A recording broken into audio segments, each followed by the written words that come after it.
Hello everyone, this is one of my favorite mice of all time. I have it since 2008 and if you believe, I still have it on my desk as a backup mouse even today. It was released in 2006 and this is the first Logitech mouse with hyper-fast scrolling. When I firstly saw it, I instantly got in love with it and I said, I must have this mouse. So I did it and I never regretted it. I have 3 mice like this, and in this video I'll try to focus more on the experience itself rather than its technical performance. Logitech MX Revolution was meant to replace the previous high-end mice from Logitech, such as Logitech MX610 or MX1000. It featured a 2.4 GHz frequency, which was a thing at its time, and it had all the updated features such as a laser sensor. Its DPI was 800 and that was more than enough considering the use resolution at the time. Logitech MX Revolution has a total of 11 buttons and 7 of them are configurable through setpoint software. This was something amazing back to 2006 and a deal breaker between Logitech and its competitors. The ergonomy of this mouse was something astonishing when it was released and is still something great even today. Many mice have a great ergonomy, but somehow MX Revolution still compete. Experiencing many previous or next mice from Logitech and not only, I can say MX Revolution is rather dedicated to smaller hands and to me, that makes it better than most other mice. For example, better than MX Performance or MX Master.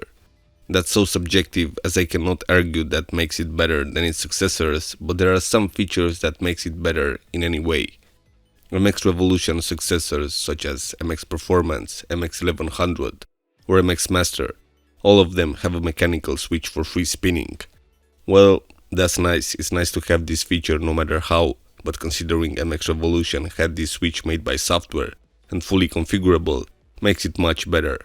I can choose through software when the scroll switch from normal to free spinning, so the whole process feels more natural. The scroll near the thumb finger is not what many people may think. This scroll is not for scrolling at all, but it works as 3 separate buttons, and the shape of the scroll is just to make it more ergonomic. If I push it, I press one button, if I pull it, I press another button, and if I press on the middle of it, there's one more button. This is a feature I miss very much when I move on a different mouse, because just as a simple example, navigating on the internet, I pull the scroll to open a new tab, I push it to close a tab, and I press it to go to navigation bar. On a mouse like G500 or G700, I can configure the buttons this way, but it never feels so natural as it does on MX Revolution. Obviously, this scroll can be configured per software, so when I use a different application, they can do different things as they want. The button, which is mechanical in most situations for the free spinning, here is completely configurable and I mostly do it for showing desktop. It helps a lot.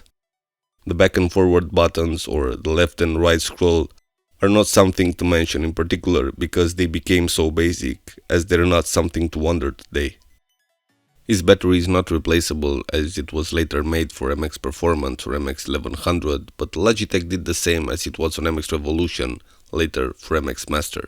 So for recharging the battery, it comes with a dock and there's no USB port as it's on MX Master or MX Performance.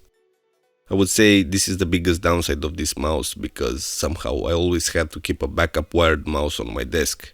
After years of use, I would say the battery keeps working for about 10-15 hours of work, but it's annoying to keep putting it on the dock when you don't use it. Regarding its finishing, there's something to complain. Its coating is made of rubber and is that rubber which becomes sticky in time. Fortunately, I could remove it, so the mouse feels much better now. The setpoint software was very friendly since its release, very easy to configure, and basically makes this mouse just ready to fit your needs. There are 2 versions of MX Revolution, the one that comes standalone and the one that comes bundled with the keyboard under the name MX5500. As far as I know, that keyboard never came separately. If I'm wrong, let me know in the comments. Well, they're basically the same mouse, but there are small differences between them. The bundled mouse has a completely different receiver and it works on Bluetooth, but not the Bluetooth you might think about. I think it's more something about the frequency it uses and it's supposed to have a higher range, Without receiver, it won't work connecting directly to your laptop through Bluetooth. At least, didn't work for me. So if you mind to get a used one without receiver, thinking you'll be able to connect it without its original receiver, take this in consideration. It obviously has a Bluetooth logo, and the search button above the scroll is black and not silver. Under the mouse, there's a red button for pairing it with the receiver, and one more difference I noticed is that the second scroll has a matte finish instead of shiny as it's on the standalone version.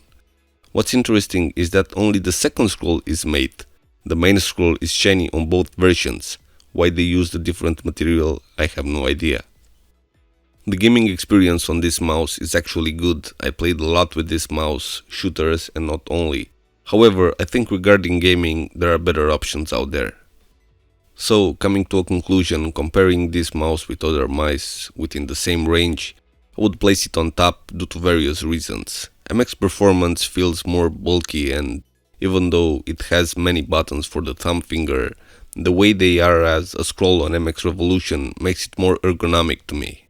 I'm also for the free spinning toggled by software. The switch between normal scroll and hyper fast scrolling is just smoother and better without having to press any button. Pretty much the same thing about MX1100. More than that, I was never able to enjoy the last one due to its shape. Because I used to grip my mouse with the thumb and the pinky, I never became friend with this one. And comparing it with MX Master, this mouse has lots of great features, but everything is around the thumb finger is just horribly placed. I'm basically stick only with two buttons, and they're so tiny and not intuitive at all. And not the least, the shape of it makes it a lot less comfortable. With its flaws, I think this mouse was a great one, and I think it's still one of the best mice we can have even today. Thanks for watching, see you in the next video.